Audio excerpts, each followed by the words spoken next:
My dad arranged a business marriage for me with a boss lady. She's 5 feet 6 inches and never comes home. It's been almost 6 months since we got married, and I can barely remember what she looks like. But hey, she's loaded every month. She transfers me a solid $1 million in living expenses right on time. I can't help but laugh at the absurdity of it all. A wife who doesn't come home and a bank account that keeps growing? Life couldn't be better. One night, after partying with my buddies until 3 a.m., I stumbled home reeking of booze. As I switched on the lights, I was shocked to see a strange woman sitting on my bed. She didn't look happy. "You're finally back," she said coldly. Startled, I locked the door and prepared to call the cops. "Who are you?" I demanded, fumbling for my phone. "Breaking into my house?" "You're done for enjoy prison from behind the door." Her voice dropped low. "Alexander, don't tell me you've forgotten who I am." Fueled by alcohol, I couldn't care less about her cryptic words. "I don't care who you are, you're in big trouble trespassing. Just wait till the cops get here." "Alexander, I'm your wife." "Wife?" My brain, sluggish from the alcohol, held an emergency meeting. "Oh yeah, I do have a wife." "You've been living it up while I'm not around, haven't you?" she said. There she was, Sophia, sitting on my bed in a dark silk nightgown. Her long, pale legs were crossed, and her feet peeked out under the hem of her dress. I couldn't help but feel a little distracted. No, nothing like that," I stammered. "I just went out for a quick get-together with my buddies tonight. Pure coincidence you caught me." I added quickly, "You've got to believe me. When you weren't home, I was very seriously.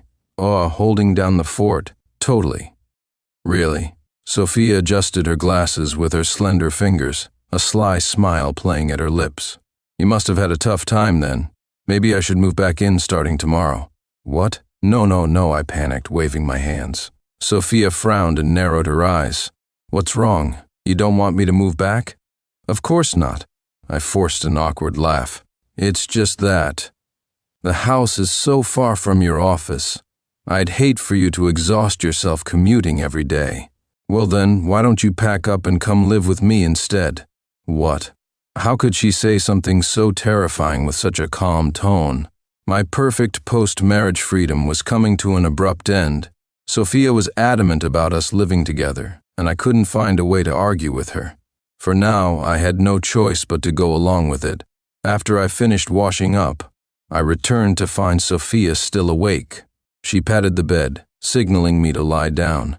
Reluctantly, I shuffled over and awkwardly slid in next to her. She turned off the light, then rolled over and wrapped her arms around me.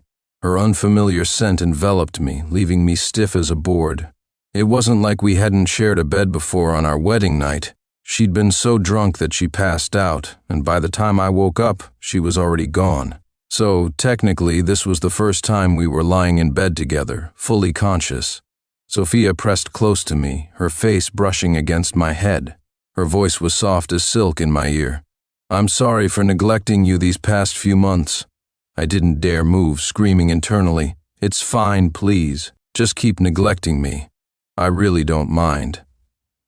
After wrestling with my thoughts, I decided to have an honest conversation with her. I gently tugged at her arm and said, "Look, I understand. Our marriage is a business deal, not based on feelings. I don't mind you not coming home. Honestly, I'm really open-minded about this.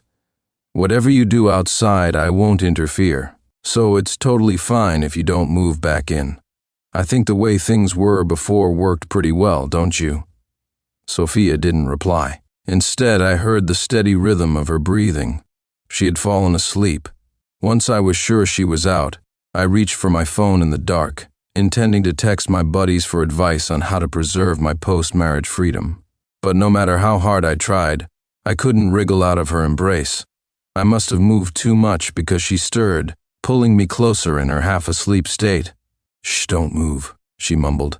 "I have an early meeting tomorrow." Her voice was husky and enchanting, making my heart skip a beat. I glanced at the time, 4 a.m. Forget it. I gave up and decided to sleep. I had planned to talk things through with her in the morning, but I was out cold. By the time I woke up, she was already gone. The sound of knocking jolted me awake.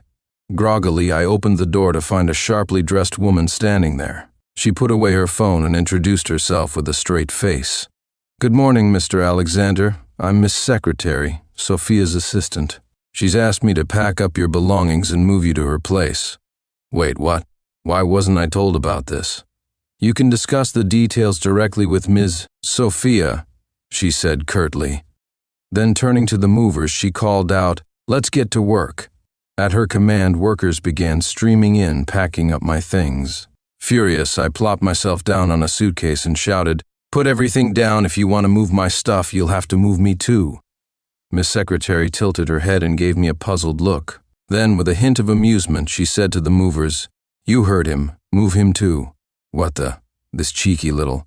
And that's how I found myself, still in my pajamas, sitting on my suitcase as the movers carried me right into Sophia's apartment.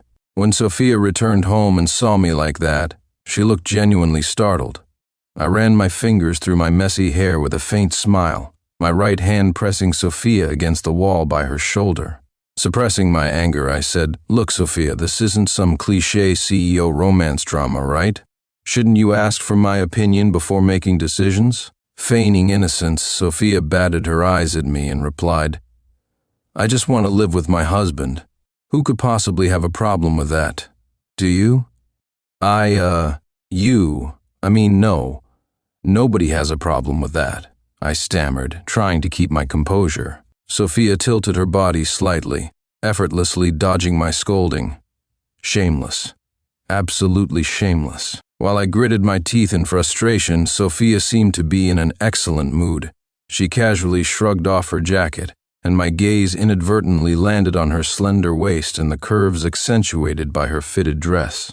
I choked on my own spit in shock. That figure perfection. Hearing my cough, Sophia turned to me with concern. "What's wrong?" she asked. I quickly averted my gaze, covering my flushed face with my hands, and hurriedly made my way to the nearest bathroom to hide. Her figure in that professional outfit, paired with her otherworldly cold beauty, exuded an overwhelming allure. I couldn't look any longer. One more glance and my self-control would crumble. But just as I thought I was safe, Sophia flashed a bewitching smile. She casually undid 2 buttons on her blouse and strode forward, blocking my escape. Panic surged through me. This was not a scenario I, a naive, inexperienced young man, was equipped to handle. Shrinking into the shadow she cast, I crossed my arms over my chest like a frightened quail and nervously asked, "What do you want?" She tilted her head closer, the fresh scent from her neck invading my senses and making me instinctively shut my eyes from the subtle yet undeniable pressure she exuded. "What do you think I want?" she whispered. "Ah," I yelped, pushing her away and darting into the bathroom. As I shut the door, I heard what sounded like a soft, helpless chuckle from her. "Little one," she murmured. "Little one? Excuse me? Who are you calling little?" I shared the incident with my buddy Leo, only for him to laugh at my expense. He immediately declared that he'd take me out tonight to broaden my horizons. Feeling both indignant and intrigued, I eagerly agreed, tapping away on my phone with such excitement I nearly broke the screen. Late that night, I waited until Sophia was fast asleep before gently moving her arm off me. In the pitch dark, I changed clothes, grabbed my shoes, and tiptoed toward the door to meet Leo. Just as I was about to step outside, the living room light flicked on. Caught like a thief in the act, I froze, awkward and panicked. "And where?" Sophia said, enunciating each word with a dangerous edge. "Do you think you're going?" I stammered.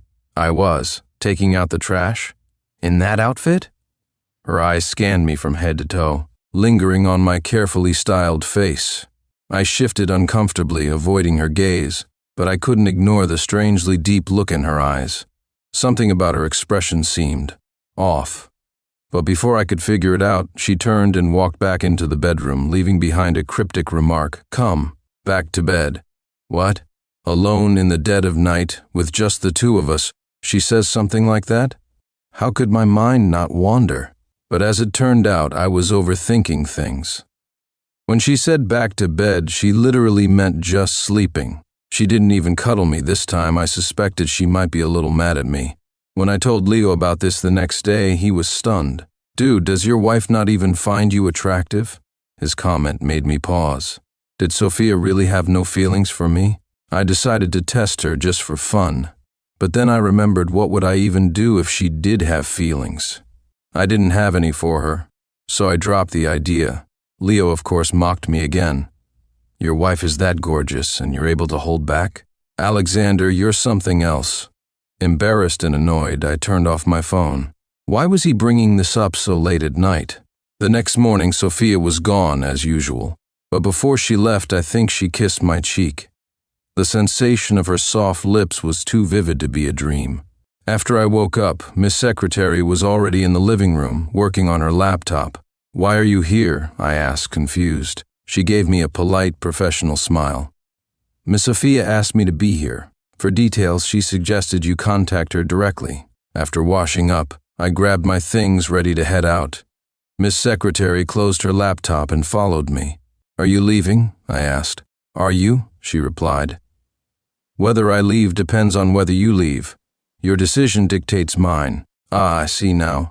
She was here to keep tabs on me. Frustrated, I called Sophia. What's the deal? You sent someone to spy on me? Sophia, clearly busy on the other end, brushed off my accusation. Not spying, just accompanying. Accompanying? Do you think I don't have friends? Tell her to leave. Sophia must have sensed my irritation because she hesitated before saying, All right, I understand. Soon after, Miss Secretary received a call from Sophia. After a brief exchange, she hung up and turned to me. Miss Sophia said I should leave in 2 hours. Why 2 hours? I muttered. Later, Sophia arrived, almost running as she switched places with Miss Secretary, one leaving, the other staying. It was only then that I realized why she insisted on staying for 2 hours before leaving. She didn't trust me to be alone for even a second. I was starting to feel scared. I secretly sent Leo a text. What should I do? Honey might be a yandere. Leo, for once, took this seriously and immediately replied, Don't panic. I'm going on Reddit right now to search for what to do when a yandere falls in love with you. Not long after, he texted back, Good luck, buddy. And shortly after that, another message came through. Dude, yandere is trending right now. Can I adapt your story into a Reddit post? I shot back. Can you be a decent human being for once? Sophia said she had come specifically to spend time with me. I nodded so hard I felt like a bobblehead, not daring to utter a single no. Meanwhile, Leo texted me again. I hear the Sophia group has tons of business deals lately, and yet here she is dropping everything just to be with you. She must really adore you. I wanted to cry but had no tears. Hiding in the mall restroom, I read the yandere-themed posts Leo sent me. I imagined Sophia gripping my neck, whispering, You'll never leave me in this lifetime, which sent shivers down my spine. I called my dad. Dad, can I get a divorce? My dad, who was busy negotiating a business deal, lowered his voice when he heard my abrupt question and said, Don't make me slap you. Okay? I got the hint immediately and switched my tone. Oh, Father dearest, you work so hard. Take care. Goodbye, Father dearest. With no way out, I had no choice but to face reality. When I left the restroom, I saw Sophia leaning against the railing, watching kids dance in the mall's ground floor plaza. She was laughing softly, her eyebrows and mouth curved gently, her eyes sparkling with warmth, as if the sunlight had settled in her gaze. I thought back to when we first met. We were both strangers, keeping our distance and avoiding conversation. At our wedding, we wore fake smiles for the guests, looking like a match made in heaven. In truth, we barely remembered each other's faces. Yet, despite that, she would thoughtfully straighten my jacket, adjust my tie, and drape a coat over my shoulders when I was cold. Could someone so attentive and kind really be that terrifying? What are you thinking about? Sophia walked over and poked my cheek with her finger. I was wondering if you'd hit me, I blurted. What nonsense are you spouting? Sophia rolled her eyes at me. But then, as if a thought struck her, she smirked coldly and said, Well, not necessarily. Damn, I'm doomed. Leo had warned me, never defy a yandere. It's either her demise or yours. But if you want to escape a yandere, the best way is to make her lose interest in you. So I stayed up all night watching Sophia's interview videos, taking notes on her ideal type and then doing the exact opposite. She likes smart men? I played dumb. She liked cheerful and outgoing guys. I became a gloomy, melancholic wreck. She appreciated kindness. I put on the guise of a villain straight out of a soap opera. I thought surely Sophia would grow tired of me soon. I could already imagine my blissful life as a wealthy single man. The thought alone was exhilarating. But to my surprise, my antics only made Sophia spend even more time with me. She constantly hugged me, apologizing, "I'm sorry. I haven't been taking care of you properly." I was speechless. What would it take for Sophia to let me go? Just as I resigned myself to my fate and decided to learn how to be a good husband, a twist of fate occurred. Sophia went abroad on a business trip. The very next day, the news exploded with headlines about her spending the night at a hotel with a tall, handsome man. Messages of concern from family, friends, and relatives came pouring in like snowflakes. Meanwhile, I was at home, staring at the news photos of the handsome, long-legged guy. I couldn't contain my excitement. I jumped around and cheered loudly. Without hesitation, I called my lawyer to discuss divorce proceedings. The lawyer, slightly amused, said, "Mr. Alexander, perhaps we can continue the consultation after you finish laughing." I felt a little embarrassed, but couldn't stop grinning. The lawyer, being a seasoned professional, reassured me, "It's fine. I'll send all the information you need to your phone later." Thank you, haha, thank you. If there's anything more thrilling than a spouse who leaves you alone with money, it's a spouse who leaves you alone with money and ends up being at fault in the divorce. I immediately called Leo. "Buddy, let's go out tonight to celebrate my freedom. Haha. Are you truly happy, or are you just putting on a front?" Leo dared to question me. Of course I'm happy. I'm about to be free. If this leads to a divorce from Sophia, great. If not, at least I'll have an excuse to keep her at a distance. Ha ha ha. My laughter stopped abruptly when Sophia, disheveled and weary, suddenly appeared before me. She was back. "I'll call you later," I said, quickly hanging up. Her expression wasn't right. Her eyes were bloodshot, filled with fatigue and disbelief as she stared at me. As I moved closer, she even stepped back a couple of paces. "Tell me," she demanded, her voice trembling. "Were the things you just said true?" Sophia's almost tearful expression left me flustered and at a complete loss. "What's wrong?" I asked. "Don't change the subject," Sophia shouted, and with that the tears she had been holding back spilled over. "I'm asking you what you just said. Was it true or not?" Her outburst startled me. I stood there, silent, unsure of how to respond. Sophia looked at me, her eyes gradually filling with disappointment. In the end, she stopped waiting for my reply, turned around, and left the house with determined strides. The loud slam of the door echoed in the room, leaving me stunned. I sat on the floor, dazed, my mind a tangled mess. Leo called me, asking how things were. I said, "I don't know." She cried. She cried and asked me if those things I said were true. "I don't know," I replied. How strange, I thought. Why would she act that way? Leo let out a sigh. "She's probably really fallen for you, man." "Then why did she spend the night at the hotel with that handsome guy?" I asked. "Alexander, are you stupid? The fact that she rushed home to confront you immediately means it was all a misunderstanding. But why would she love me?" "That's a question for the gods, buddy. Some things just don't have answers," Leo said. 1,000 thoughts filled my head, but only one thing was clear: Sophia wasn't unhinged. Despite being so angry and hurt earlier, she didn't do anything extreme to me. But this realization didn't matter anymore. Sophia refused to answer my calls or come home. Both my parents and hers tried to mediate, but it was useless. Her mother told me, "There's no helping it. She's been headstrong since she was a kid." My dad, exasperated, called me. "You made this mess, you fix it. If you can't patch things up, pack your bags and get out of my house." Oh, and about that news story? The so-called handsome guy was actually an off-duty employee who was called into work due to an emergency. The company's PR team released a group photo that debunked the fake news in one fell swoop. So now, the only one at fault was me. Why, oh why, must the universe toy with me like this? Sophia was resolute in not wanting to see me. To keep me away, she even instructed every security guard at her company to memorize my face.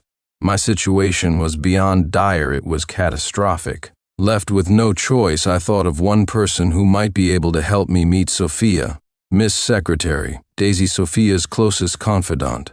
At the entrance of Sophia's office building, the security guard greeted Daisy. "Hey, Miss Daisy, bringing your dad to work today?"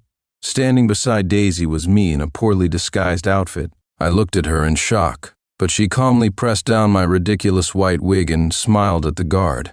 "Yep, thought I'd let him take a look around the company."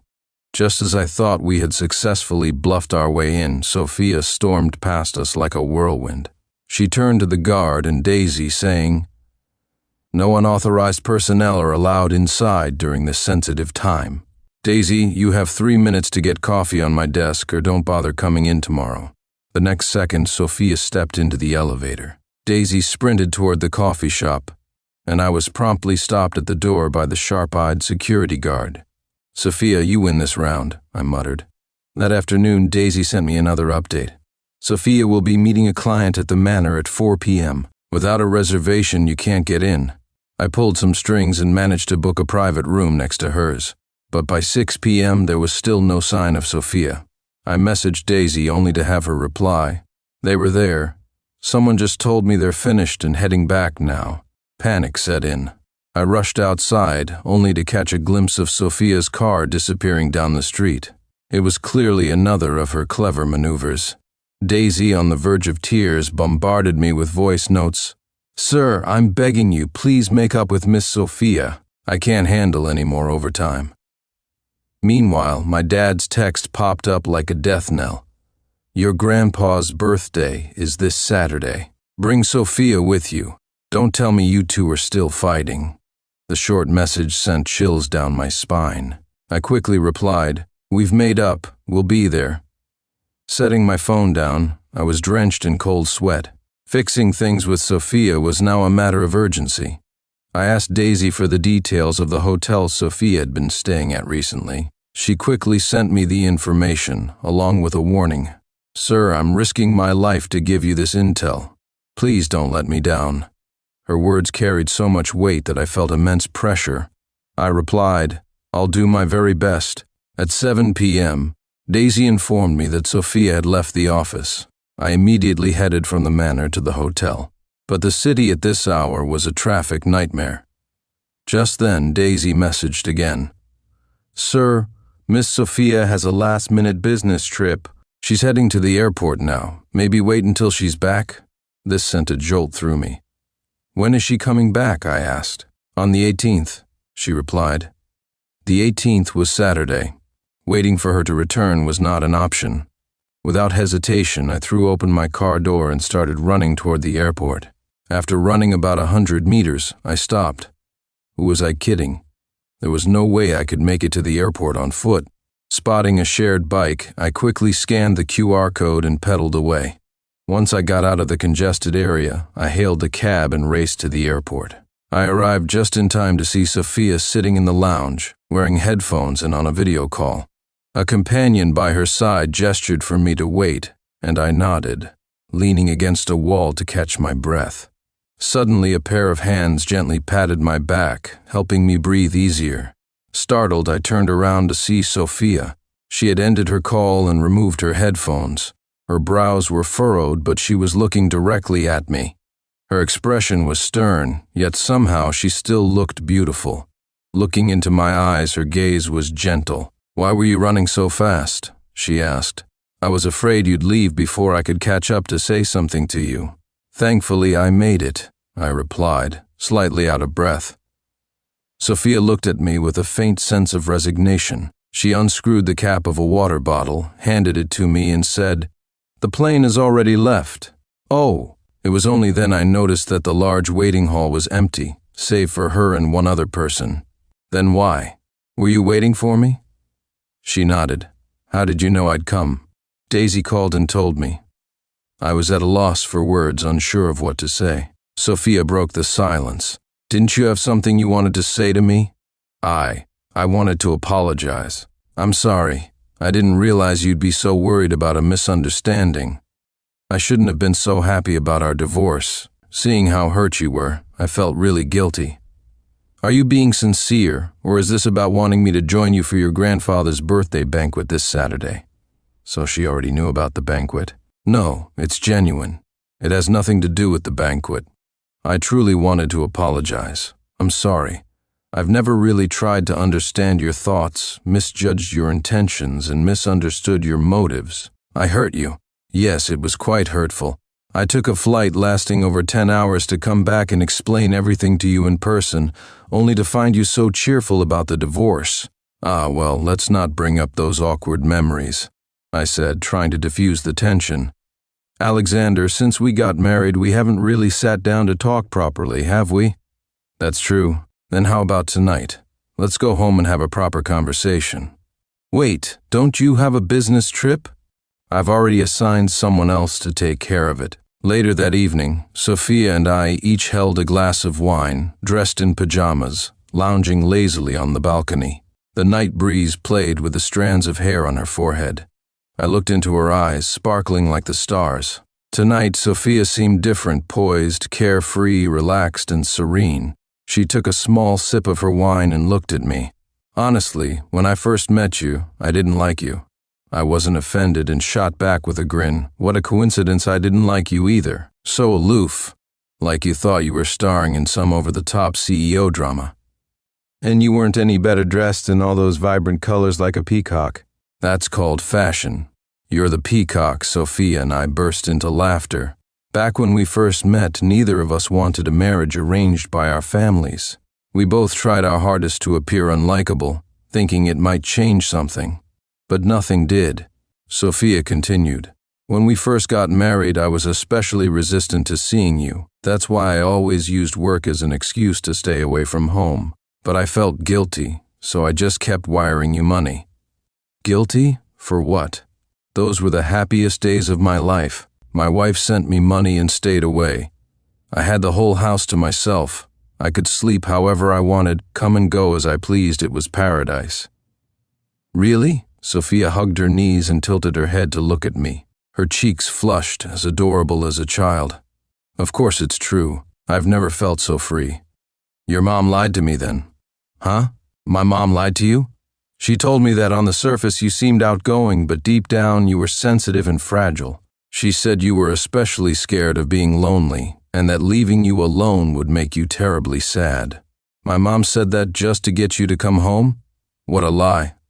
I took a sip of wine to mask my embarrassment. But didn't you post something on social media saying, "Lonely night, empty heart, broken me"? I nearly choked on my wine. That wasn't me. Leo got drunk, grabbed my phone, and posted that. I deleted it right away. How did you even see it? So that wasn't you? Sophia's expression softened with relief. I felt so guilty for so long, thinking I'd made you that miserable. Drunk Sophia was completely different from her usual self, soft and gentle, like a lamb. Well, at least you know the truth now. It's not too late. We can still go back to no. Sophia suddenly stood up, bending down to lean closer to me. Her bright eyes were filled with sincerity, piercing straight into my soul. Alexander, you're my husband now. I have a responsibility to stay by your side and take care of you. I was speechless. Inside, it felt like waves were crashing against the shores of my heart, warmth spreading with each surge. But part of me still clung to reason. But our marriage was just a deal. There's no love in it. One day you might meet someone you actually like. Who says I don't have feelings for you? She interrupted, her gaze deepening, locking onto mine like she could see straight into my soul. My heart started pounding wildly, and she kept adding fuel to the fire. I don't know when it started. Maybe it was at the wedding when I saw you hiding in a corner, sneaking a nap in your suit. Maybe it was when you secretly handed me a cookie so I could sneak a bite without anyone noticing. Maybe it was when we stood side by side, facing outsiders together. Or maybe it was when you showed me those rare but heartfelt moments of concern. You've become kind of adorable. I sat there in a daze, completely stunned. Alexander, I like you, and I believe that this liking will grow into love over time. What about you? Do you like me? I didn't know if I liked Sophia. All I knew was that in this moment I suddenly felt a flicker of hope for our marriage. Maybe I could look forward to happiness. I don't know, I said, shaking my head. But I can try. With that, I leaned forward and kissed her. I, Alexander, have always been a man of action. Sophia froze for a second, but she quickly recovered. Her hands gently caressed my back as she deepened the kiss, making it even more passionate. After what felt like an eternity of entanglement, Sophia finally let go of me, her eyes filled with intense desire. She gazed deeply into mine and whispered with heartfelt emotion, "Alexander, tonight, I want to truly become your wife." "All right," I replied with a soft smile, spreading my arms to effortlessly lift her. I carried her towards the bedroom. Tonight was destined to be sleepless. Saturday. My grandfather's birthday banquet was lively and bustling. My ever-elegant mother approached with a glass of wine, poking me in the side with her elbow. "You and your wife seem to be getting along quite well lately," she teased. I sipped my wine lightly and smiled without saying anything. "Oh, look at you, all shy now," she continued. "All right, stop blushing. But really, I'm not joking. This daughter-in-law of mine was carefully chosen by your father and me. You better cherish her." "Carefully chosen from financial reports, perhaps?"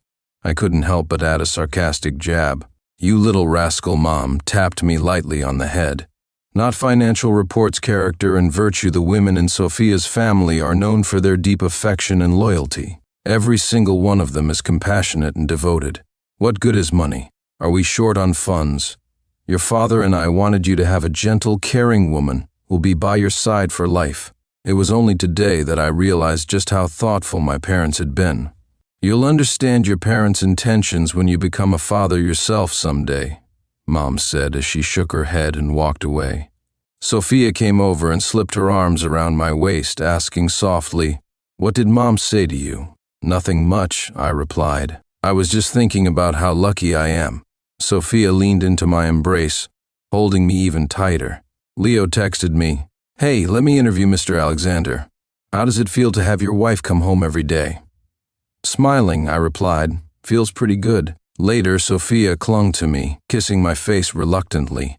Her phone screen lit up. It was a message from Daisy. "Sir, please have Miss Sophia come downstairs quickly. If we don't leave now, she'll miss her flight." I thought back to the first time I met Sophia, when she had this unapproachable aura. She was a far cry from the clingy sweetheart she'd become. Gently pushing her 2 inches away from me, I popped my head out of her embrace and took a deep breath, saying, "Could you maybe go first? I can barely breathe with how tight you're holding me." "Are you kicking me out? Do you not love me anymore?" She pouted. No, I love you. You're my heart, my soul, 3/4 of my life." I coaxed her while dragging her suitcase to the door. Then, seizing the perfect moment, I flung the door open and ushered her out. "Baby, I'll be back as soon as I can," she called out from the hallway. "All right, love you, baby," I replied through the door. At the same time, I quickly sent Daisy a message. "Stall her. Keep her out as long as possible. There'll be a reward if you succeed." Daisy replied almost immediately. "I spotted a new designer bag last time I went shopping. If this works, you'll see me carrying it." "Deal," I typed back. As night fell, the vibrant lights sliced through the darkness with their colorful brilliance. Leo leaned in close, a drink in hand, and said, "How long has it been since we've gone out like this at night?" I counted on my fingers, a wry smile on my face. 1 year and 4 months. That's exactly 487 days. Leo sighed.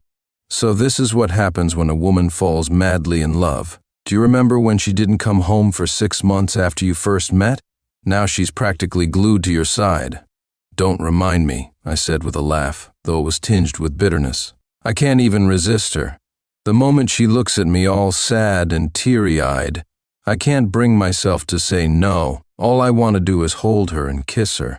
"Is this a complaint?" Leo teased. "Because it reeks of romance." "Let's stop talking about her," I said, clinking glasses with him. "Sophia's probably not coming home this weekend. Let's enjoy ourselves." "All right," he agreed. The interplay of lights and music filled the air. What I didn't notice was my phone on the table, lighting up and going dark again repeatedly. By the time I saw Daisy's messages, it was already the wee hours of the morning. Each message ended with an exclamation point, and reading them sobered me up instantly. "Sir, there's a change of plans. Ms. Sophia will be back tomorrow morning. Sir, Miss Sophia says she won't wait until tomorrow. She's coming back tonight. Sir, are you home? Miss Sophia is on her way. Sir, where are you? Miss Sophia is looking for you. Sir, are you at C Club? Someone saw you there. Sir, Miss Sophia is coming to find you. Run, you're doomed. I was indeed doomed, because I had already spotted Sophia. She had been sitting there for who knows how long. She must have noticed me long ago. When I finally saw her, she was calmly seated amidst a group of people, watching me. She even raised her glass with a smile, toasting me. The flickering lights only added to the tension. Sophia's gaze, though not far away, felt piercing. Her smile was laced with a threatening undertone, sending chills down my spine. She waved her phone at me. I picked mine up and saw her latest message. I told you, didn't I? It's not certain. A memory surfaced our past conversation when I jokingly asked if she would ever hit me. Her response? It's not certain. You still have time to run. She sent me a message and I grabbed my coat and bolted out the door. Sophia, with her long, elegant strides, followed closely behind me. At that moment, I felt like a character straight out of a horror film. But as I kept running, something didn't sit right with me. Why was I even running? I stopped in my tracks and turned back to look at Sophia. She stood there with her arms crossed, a playful smirk on her face. It dawned on me then. You were trying to scare me, weren't you? I asked. What else? She replied, stepping closer and pressing her hand against my cheek. Do you really think I'd bear to hurt you? You purposely scared me. Of course, Sophia said with a teasing laugh before throwing herself into my arms. You went out to have fun without telling me. Do you know how worried I was? I didn't want you to be upset, I said, wrapping my arms around her waist and gazing into her eyes.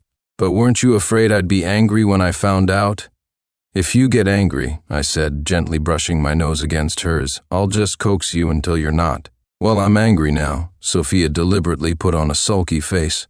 What are you going to do to make me feel better? How about this? I kissed her on her left cheek. Did that make your anger go away? No, she said, shaking her head. How about this? I kissed her on her right cheek. Still no, she said with a pout. You're so greedy, I laughed. How about this?